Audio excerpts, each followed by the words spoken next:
Et coucou, aujourd'hui on se retrouve pour le deuxième bilan culturel de ma chaîne. J'ai beaucoup lu, mais j'ai déjà fait une vidéo sur la plupart de mes lectures qui a été principalement au mois de mai et au mois de juin sur les livres de mon bac de français. Je vous remets la vidéo quelque part dans le i. J'ai pas eu énormément d'autres lectures. J'ai quand même lu le Hareng Bismarck de Jean-Luc Mélenchon. C'est un livre que je voulais lire déjà depuis longtemps. C'est un pamphlet sur l'économie et la société allemande. Jean-Luc Mélenchon n'aime pas le modèle politique, social et économique de l'Allemagne. Il l'a en horreur. Il déteste aussi qu'on dise « Ah, regardez en Allemagne, etc. etc. » Du coup, il a écrit ce livre où en fait il expose son raisonnement par rapport à ça, et il explique pourquoi du coup il n'aime pas ce modèle allemand. C'était assez intéressant de lire ça pour voir à peu près un raisonnement plus poussé et une espèce de justification de pourquoi effectivement il a du mal avec ce modèle-là. Je vis en Allemagne entre autres parce qu'en Allemagne j'ai pu trouver un travail qui m'intéressait et à la hauteur de mes études, ce qui en France n'est pas forcément possible, ou du moins très difficile. Alors il dit pas dans son livre la France on est mieux, mais il prévient sur le fait que en fait le modèle allemand c'est pas notre but en fait. C'est pas là où on veut aller. C'est pas parce que ça se passe bien en Allemagne qu'on doit absolument être comme les Allemands. Bon, ça m'a pas transcendé à mort. J'ai pas je saurais pas dire, il y a deux, trois choses. Alors, il y a quand même quelque chose avec lequel je suis bien en accord, c'est au niveau de comment l'Allemagne se comporte vis-à-vis de l'Europe. Et pour en avoir discuté avec un Allemand, je dis oui, notamment par rapport à la Grèce. Effectivement, Jean-Luc Mélenchon rappelle quand même dans ce livre que la dette de guerre en fait, que les Allemands avaient à la fin de la Seconde Guerre mondiale. Ils ont demandé d'avoir un report de paiement et la dette a été annulée de moitié.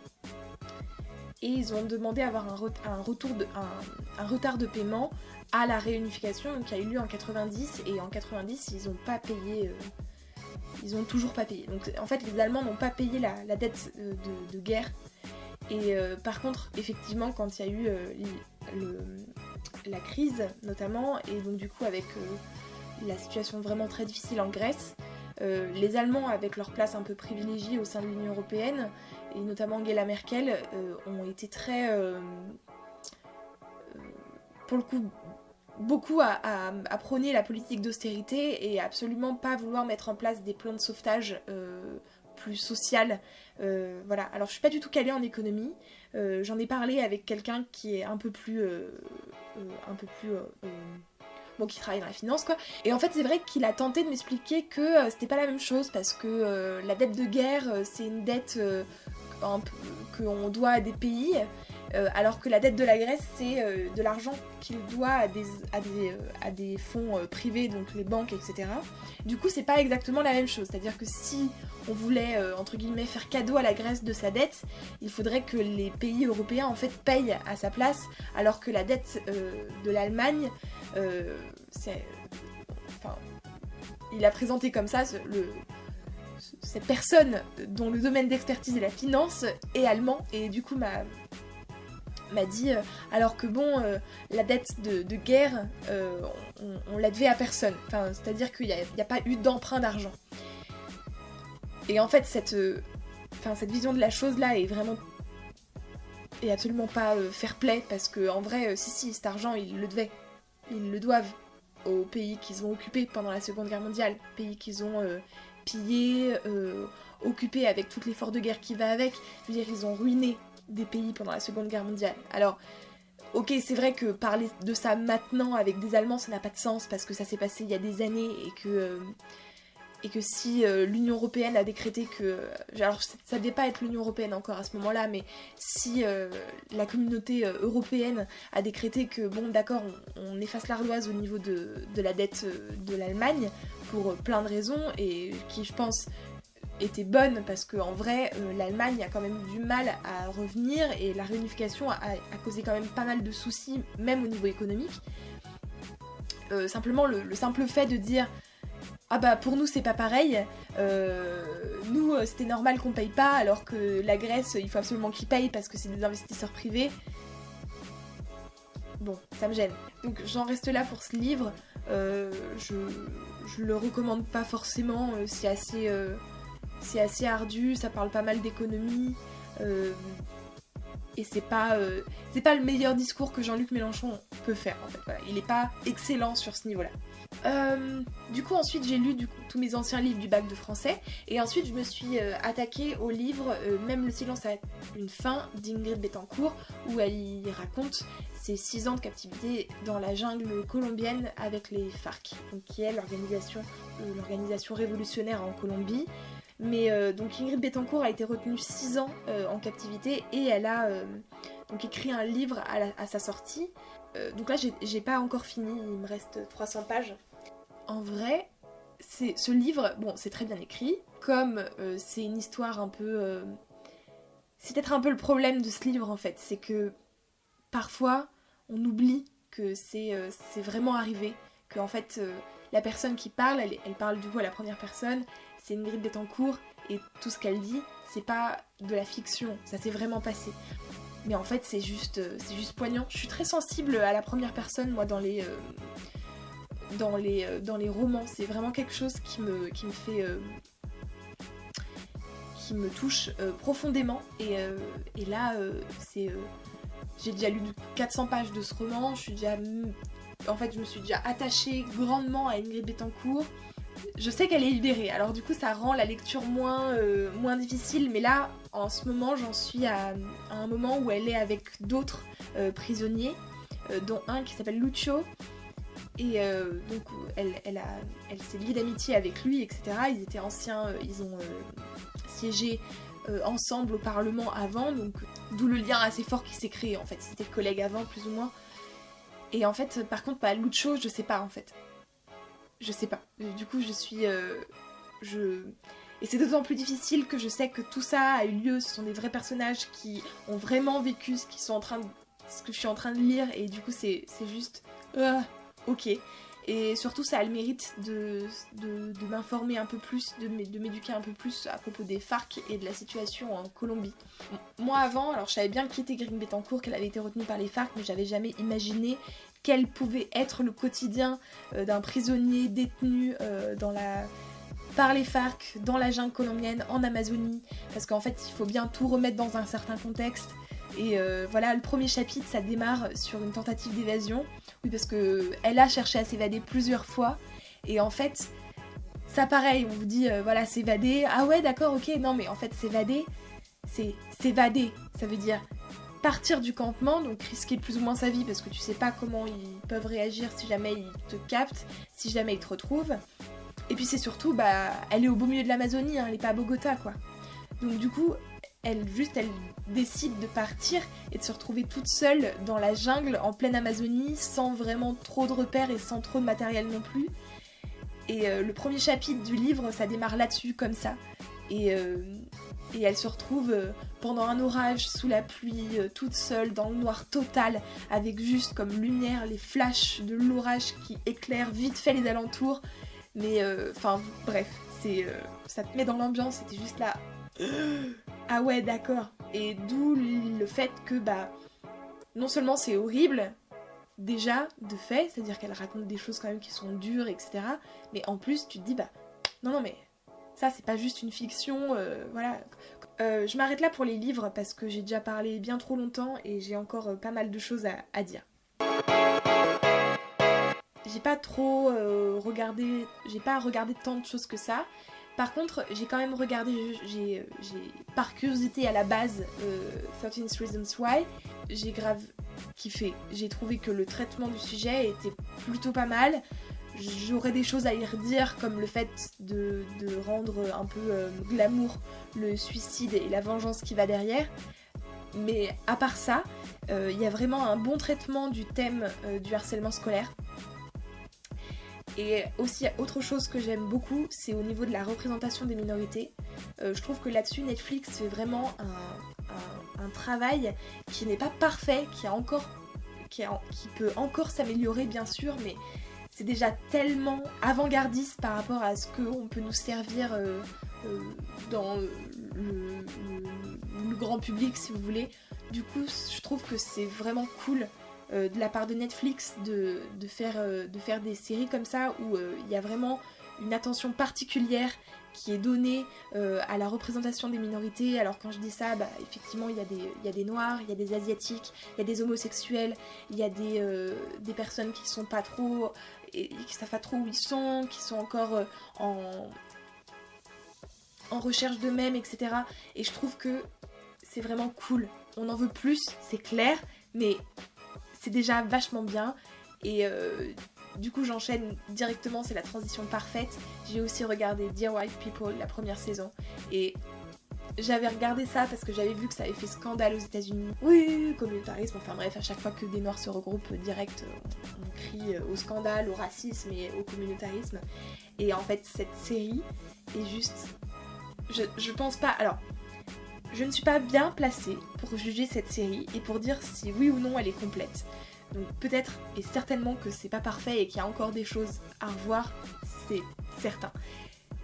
Mais de mon point de vue, de blanche en France, enfin en Europe en tout cas, j'ai trouvé cette série quand même déjà pas mal pour voir, toucher du doigt en fait les problématiques des jeunes noirs.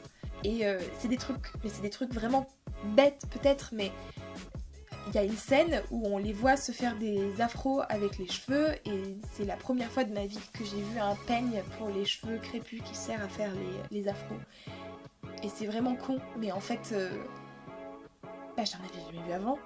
Bon, parce que d'une part, en fait, il n'y a pas de pub à la télé pour ça, il n'y a pas ça dans les grandes surfaces, il y a pas donc on voit pas du tout les produits de soins.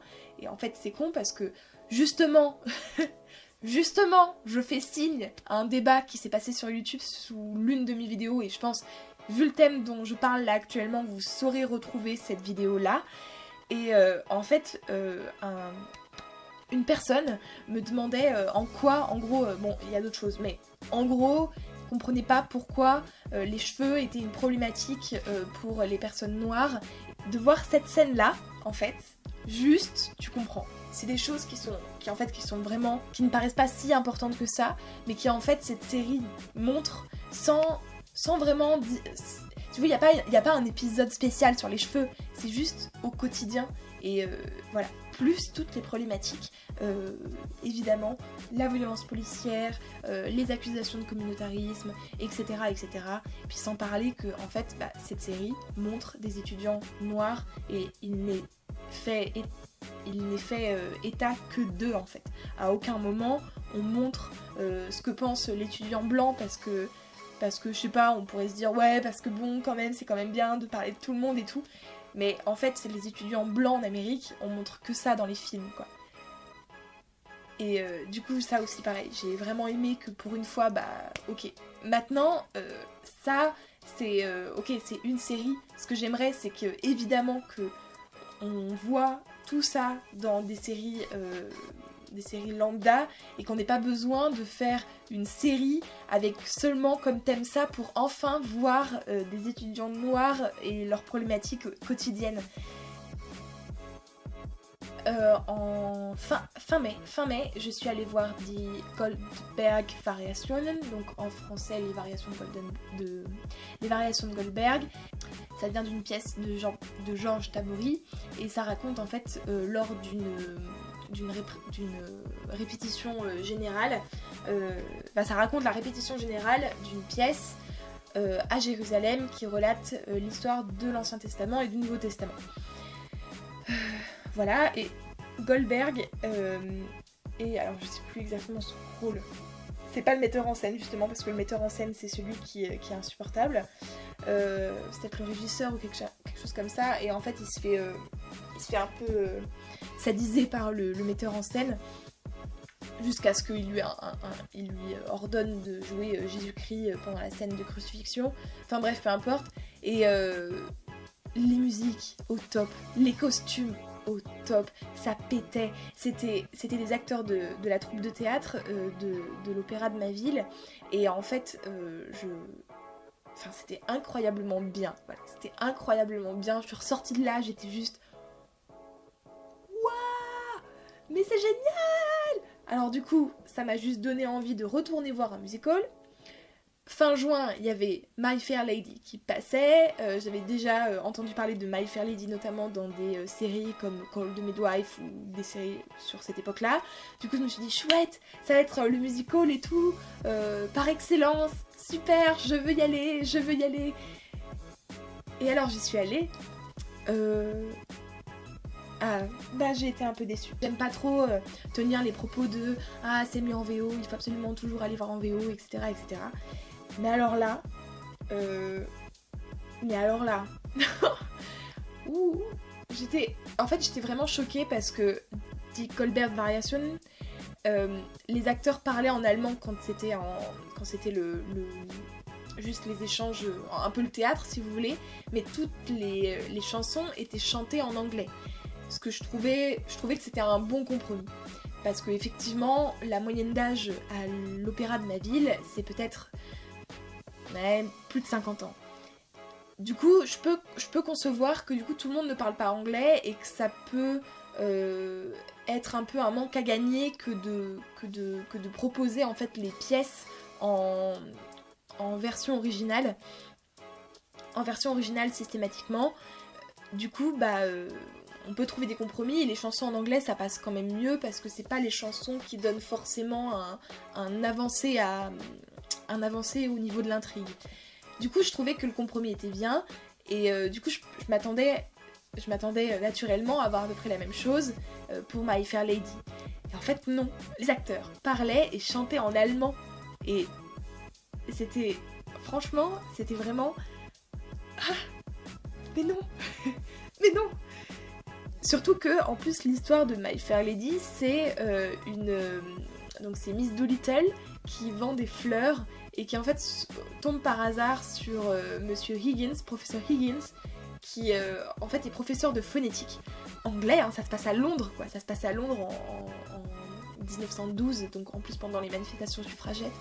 Et en fait, le professeur est professeur de phonétique, pardon. Et en fait, du coup, il dit que pour lui, il n'y a rien de plus important que la grammaire et la prononciation. Et en fait, la dame se trouve avoir un accent. Et du coup, il dit, si je lui apprends à parler correctement, elle peut devenir quelqu'un de bien et j'en fais le pari. Donc en gros, c'est l'histoire d'un pari. Et ils font le pari qu'en apprenant à parler correctement à Madame Doolittle, Miss Doolittle, elle va pouvoir gravir l'échelle sociale. Alors évidemment, elle gravit l'échelle sociale, etc.